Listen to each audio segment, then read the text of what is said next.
This is Nicky G and welcome to Better Commander. This is part 2 of the Battle for Baldur's Gate set review. This is your chance to get the inside scoop on some commander pickups, Jack. Hey listen, you guys gotta check out part 1 where I impart the secrets of the universe. While you're there, love the like button, subscribe to the buttons, and button up, Buttercup, because we're dancing. Alright, let's get to it. Let's start with red. So this is Ancient Copper Dragon, 4 red for a creature, Elder Dragon. It's a 6/5 with flying. Whenever Ancient Copper Dragon deals combat damage to a player, roll a d20. You create a number of treasure tokens equal to the result. Wow, so this is so good and is already pre-selling for like $30. I don't know what to say. This is really pushed. This is an auto-include in a dragon deck or any red deck basically. If you can give this thing haste, it's incredibly powerful. Baldur, I love this red demon. It's 3 red for a creature demon, 5/5 with flying. Whenever Baldur attacks or dies, choose one or more. Each mode must target a different player. Target opponent draws 3 cards, then discards 3 cards at random. Target opponent sacrifices a non-token artifact. Baldur deals damage to target opponent equal to the number of cards in their hand. This is also pretty ridiculous. Really pushed, purpose-built for Commander. The stat line on this is unreal, and the death attack trigger synergizes so well with so many clone effects, myriad effects, blitz effects. The list goes on and on. This is an awesome card. Alright, I'm just going to call this Karlach, Fury of Avernus. It's 4 and a red for a legendary creature, Tiefling Barbarian. Whenever you attack, if it's the first combat phase of the turn, untap all attacking creatures. They gain first strike until the end of turn. After this phase, there is an additional combat phase. Choose a background. So usually with extra attack steps, there's some hoop you have to jump through, but not with this guy. Just double your attack phases and pick a background as a second color for this, guy or lady or unknown fantasy gender. This is a fantastic card. It's a tad pricey at 5 mana, but well worth it for the effect. And this happens as soon as she hits the table. Passionate Archaeologist is 1 and a red for a legendary enchantment background. Commander creatures you own have whenever you cast a spell from exile, this creature deals damage equal to that spell's mana value to target opponent. Prosper Tomebound likes this. Also, any of those types of decks, of which I know only Prosper, but there are a few decks that can benefit from this, and this is a pretty awesome card. Storm King's Thunder is X red for an instant. When you cast your next instant or sorcery spell this turn, copy that spell X times. You may choose new targets for the copies. This is great in Spellslinger decks, damage decks that use copy effects and Mana Geyser. You can burn out a whole table with Mana Geyser and a burn spell with this nonsense. I love those decks, but it's just so disheartening to see 6 spells pop off for 8 minutes and they're tapping this and untapping that and then you're dead. But that's life, I guess. Firbolg Flutist is 4 red for a creature. He's a giant bard. He's a 4/4. He has this captivating performance. When Firbolg Flutist enters the battlefield, gain control of target creature you don't control until the end of turn. Untap that creature. It gains haste and myriad until the end of turn. So this guy, he's out here fluting about. I like this value. Grab a dockside and attack and get 2 docksides. Enter the battlefield and attack triggers. This is a big swingy card. I like it in a lot of decks. Steal your opponent's best enter the battlefield effect and make things happen. Loot Dispute. It's 3 and a red for an enchantment. When Loot Dispute enters the battlefield, you take the initiative and create a treasure token. Whenever you attack a player who has the initiative, create a treasure token. It also has Loud Ruckus. Whenever you complete a dungeon, create a 5/5 red dragon creature token with flying. Loot Dispute, it's all about looting the fruit. I have no idea how good this is, but it seems cool in a dungeon deck where you can get through the dungeon quickly, and is an interesting card to say the least. Alright, now Feshni is 5 and a red for a creature, Beast Demon. It's a 4/6 with flying. Whenever you cast a spell from exile, copy it. That's very powerful. You may choose new targets for the copy. If it's a permanent spell, the copy gains haste, and at the beginning of the end step, sacrifice this permanent. I really like this design space, and I'm sure there are more commanders that care about this, as we are getting a few payoffs in this set. This card got me feeling some kind of way, man. Wrathful Red Dragon is 3 red for a creature. It's a dragon 5/5 with flying. Whenever a dragon you control is dealt damage, it deals that much damage to any target that isn't a dragon. This seems really good, like a card that would go in a deck with Twirl for Brash Taunter. I would run this in a dragon deck based on the stat line as well. With a critical mass of dragons, this can make blocking very difficult for our opponents or protect blockers and give our opponents a headache. Ganas, Astral Hunter. It's 4 and a red for a legendary creature dragon 3/3 with flying. Whenever Ganas, Astral Hunter, or another dragon you control enters the battlefield, create a treasure token. Choose a background. So this is 2-color dragon treasure tribal? I don't know, maybe. Dragons have some of the best Wooburg commanders, and not sure if this guy keeps up, but would be really good in the 99 of the Scion of the Dragon deck. Swashbuckler Extraordinaire, 2 and a red for a creature dragon rogue warrior. It's a 2/2. When Swashbuckler Extraordinaire enters the battlefield, create a treasure token. Alright, that's pretty cool. Whenever you attack, you may sacrifice 1 or more treasures, and we all know treasures are so ubiquitous right now in Commander. When you do, up to that many target creatures gain double strike until end of turn. So this guy can end games. With the prevalence of treasures and commanders that can utilize commander damage to take people out, this can be fantastic in a combat-based deck. Do not sleep on this guy. Wild Magic Surge is red for an instant. Destroy target permanent an opponent controls. Its controller reveals cards from the top of their library until they reveal a permanent card that shares a card type with that permanent. They put the card onto the battlefield and the rest onto the bottom of their library in a random order. Is this another Chaos Warp? No. Is this really good in red? Sure. This is a land killer. Gaia's Cradle, Urborg killer. Enchantments are a bit riskier. Artifacts could be really bad as well. Creatures you could really whiff with. You kill a Seedborn Muse and the Sad Steve pops out of the deck, so that'd be too bad for them. However, I think this card is great and worth a look. Carnelian Orb of Dragonkind is 2 and a red for an artifact. Tap, add red. If that mana is spent on a dragon creature spell, it gains haste until the end of turn. Whoa, wait a second. This is a good common in dragon decks. Haste enablers are really sweet and you're swinging in for damage, and it ramps. This is definitely worth a look in specifically a dragon deck. On to green. Ancient Bronze Dragon is 5 green for a creature. Elder Dragon, it's a 7/7 with flying. Whenever Ancient Bronze Dragon deals combat damage to a player, roll a d20. When you do, put X +1/+1 counters on top of each of up to 2 target creatures, where X is the result. This is pretty weak compared to the red one, but it's still pretty neat for 7 mana. This is great in counters decks or a deck using Simic Ascendancy. This is kind of a fun battle cruiser card, maybe the weakest of the dragons. Bramble Sovereign. This is 2 green for a creature dryad. It's a 4/4. Whenever another non-token creature enters the battlefield, you may pay 1 and a green. If you do, that creature's controller creates a token that's a copy of that creature. This is a very powerful effect, especially if you're building into an ETB deck with green. I think about Teamer when I think about this card. This is a reprint from Battle Bond, and it climbed to $20 or so. I would definitely buy this for $6-7 if you get the chance. Earthquake Dragon is 14 and a green for a creature elemental dragon. The spell costs X less to cast, where X is the total mana value of dragons you control. So it has flying and trample, also known as flample. 2 and a green, sacrifice a land, return Earthquake Dragon from your graveyard to your hand. It's a 10/10. This is kind of a win more card. If you have 14 mana value of dragons on the battlefield, you're probably in good shape. That said, I like it in a casual meta, probably be getting a copy. Dragons get so many toys in this set. This in a Scion of the Dragon or Dragon deck is ridiculous. Green Slime, 2 and a green for a creature ooze. It's a 2/2 with flash. When Green Slime enters the battlefield, counter target activated or triggered ability from an artifact or enchantment source. If a permanent's ability is countered this way, destroy that permanent. It has foretell, 1 green. So this is really interesting. There are so many artifacts and enchantments that you want gone in a commander game.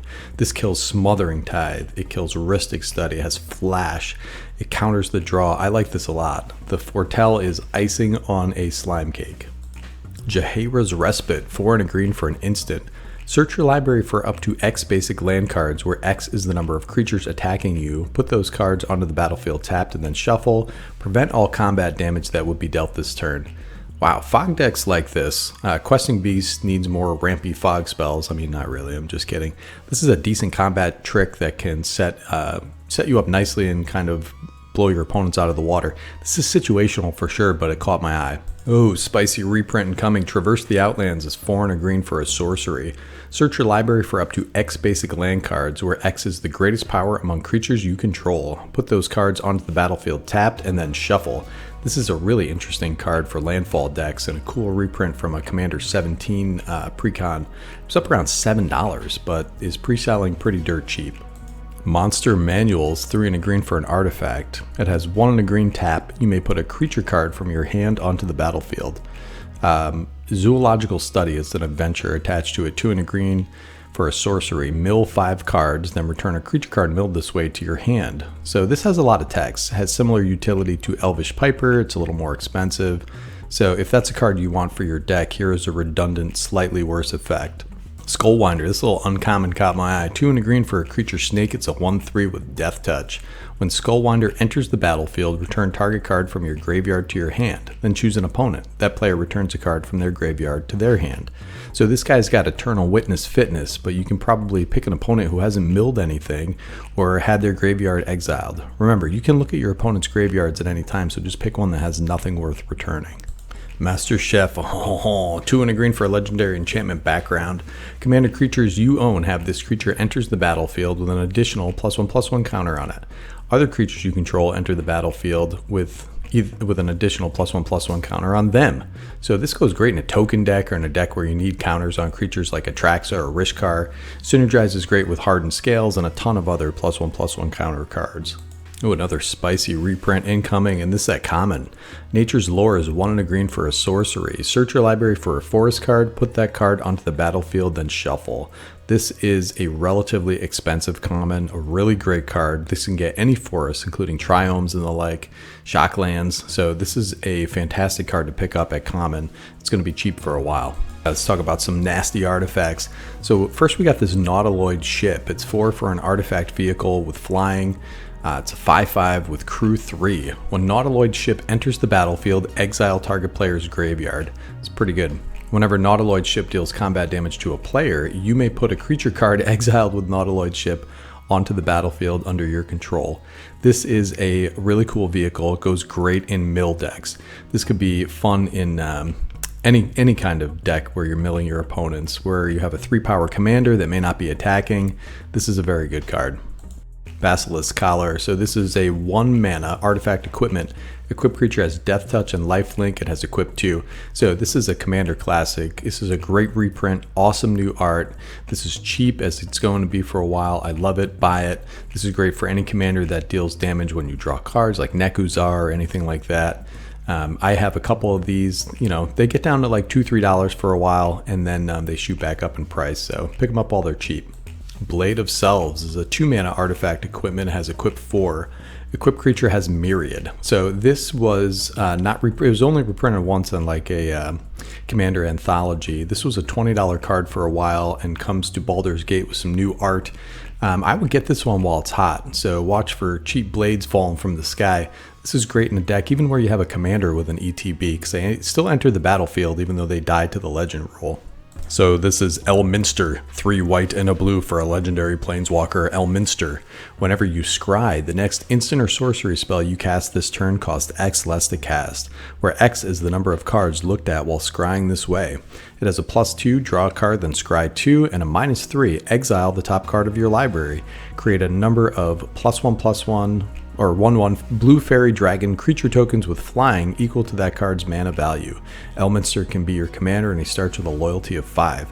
This is a fascinating white-blue commander who also is a buff old wizard. The wording on this is a little weird, but I understand this to mean that the triggered ability counts each separate instance of scry to reduce just 1 instant or sorcery.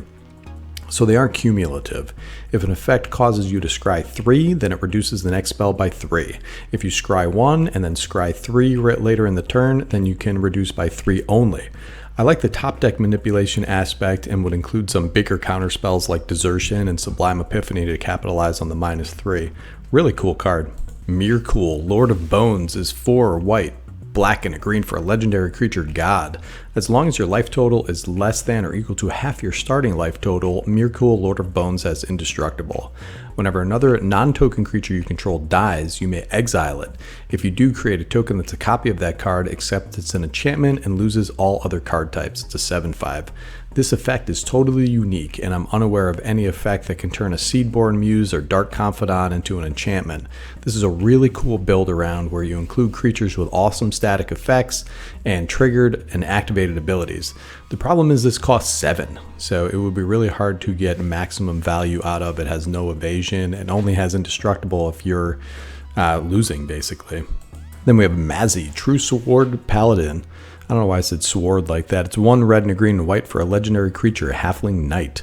Whenever an enchanted creature attacks one of your opponents, it gets +2/+0 and gains trample until the end of turn. Whenever an aura you control is put into your graveyard from the battlefield, exile it. Until the end of your next turn, you may cast that card. So it's a 3/4. This is kind of makes up for the inherent card disadvantage with auras. Light Paws from Neon Dynasty was a recent attempt to mitigate that as well, but this is a slightly different flavor that adds red and green for a different spin on auras. I like this a lot, and it's squarely in Enchantress colors as well. I might end up building this thing. I like it. Dynaheir, Invoker Adept. 1 blue, red, and a white for a legendary creature. It's a human wizard with haste. It's 4/4. You may activate abilities of other creatures you control as though those creatures had haste. That's really cool. So tap. When you next activate an ability that isn't a mana ability this turn by spending 4 or more mana to activate it, copy that ability. You may choose new targets for the copy. Oh my god, this art is so evocative and good. I like it a lot.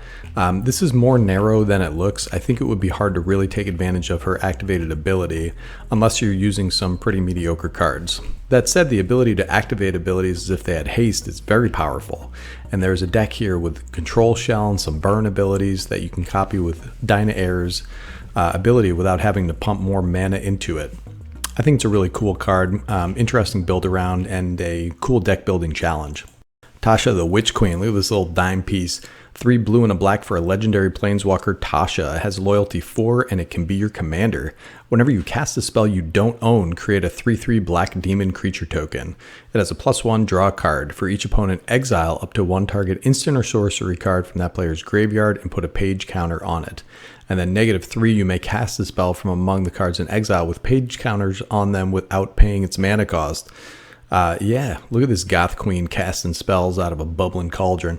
I love this. You have demons getting created, you're stealing spells and cards from your opponent's library, you have Hostage Taker, Theta Adel, Gonti.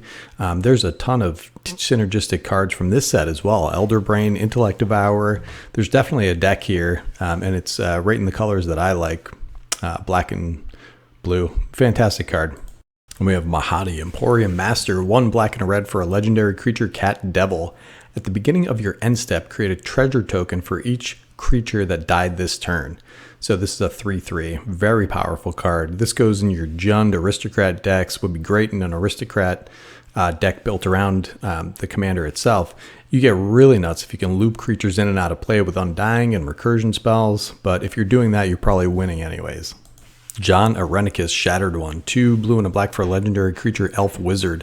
At the beginning of your end step, target opponent gains control of up to 1 target creature you control. Put 2 +1/+1 counters on it and tap it. It's goaded for the rest of the game and gains this creature can't be sacrificed. Whenever a creature you own but don't control attacks, you draw a card. It's a 3/3. I did a video on this cool fella out there doing the dark arts, but I think it's worth mentioning here that this is totally unique in these colors. You can play these detrimental creatures like Phyrexian Negator and lots of cheap control elements to protect yourself, protect your commander. The deck needs a lot of attention and instant speed interaction, but this is really interesting for being so unique. Duke Older Ravenguard. It's 4 red and a white for a legendary creature, Human Noble Soldier. It's a 5/5. Pretty good stat line. At the beginning of combat on your turn, another target creature you control gains haste and myriad until end of turn. So imagine 3 Inferno Titans entering the battlefield, or Utvara Hellkites, or Dockside Extortionists, and you can imagine the power of this Boros Beater. This costs 6, so it's very fair, but is also very expensive. Alondo the Seer. 2 green and a blue for a legendary creature, Human Shaman. It's a 3/5. So this has a lot of text. Tap, draw a card, then exile a card from your hand and put a number of time counters on it equal to its mana value. It gains when the last time counter is removed from this card. If it's exiled, you may cast it without paying its mana cost. If you cast a creature spell this way, it gains haste until end of turn. Then remove a time counter from each other card you control in exile. Very interesting design. It's a bit slow. There are a lot of hoops you can jump through to copy the ability or untap a Londo, and that's where the deck gets fun. I think this would be a really fun, interesting deck where your hand is always full, but your opponents can see all your threats coming. Definitely a cool build-around card. Kaga, Shadow Archdruid, 2 black and a green for a legendary creature, Elf Druid. Whenever Kaga, Shadow Archdruid attacks, it gains Death Touch until the end of turn and mill 2 cards. Once during each of your turns, you may play a land or cast a permanent spell from among cards in your graveyard that were put there from your library this turn. It's a 1/4. So Self-Mill and Golgari with a side of Muldrotha. I like this as a Reanimator commander or in the 99 of a Marin deck. Awesome card. Then we have Miriam, the Sentinel Worm. This is 3, a green, blue, and a red for a legendary creature. Dragon Spirit, has flying and ward 2, and it's a 6/6. Whenever another non-token dragon enters the battlefield under your control, create a token that's a copy of it, except the token isn't legendary if that dragon is legendary. This is awesome. I have a Kodama of the East Tree partner deck that loves to make clones, and this guy scratches that itch nicely. This is a big, expensive, swingy monster that your opponents will be watching very carefully. This will probably eat a removal spell, honestly, as soon as it comes down, but it's nice that it has ward too, so it makes doing that a little more painful for your opponents. And last but not least, Neera Wild Mage, 4 blue and a red for a legendary creature, Elf Human Shaman. It's a 2/7. Look at that butt. Oh my god. Whenever you cast a spell, you may put it on the bottom of its owner's library. If you do, reveal cards from the top of your library until you reveal a non-land card. You may cast that card without paying its mana cost. Then put all the revealed cards not cast this way on the bottom of your library in a random order. This ability triggers only once each turn. Okay, so you cast Brainstorm, put Time Warp on the top, then you cast Opt, but instead of it going on the stack, it goes on the bottom of the library. Then you cast the Time Warp without paying its mana cost. Then you do something similar with your next turn, I guess. I don't know. Do you play big burn spells and top deck manipulation? I don't really know. I like this card a lot. Okay, so I know I probably missed your favorite card from the set, and I'm so sorry about that. Let me know what a bad man I am in the comments below. Remember to like the button and subscribe to the Smash and blah, blah, blah. I really like this set, and I'm struggling not to buy 1,000 copies of Irenicus Vial Duplication and the pieces for Elminster. Anyway, thanks for watching, and I love you. This is going to be Nikki G from Better Commander, signing off.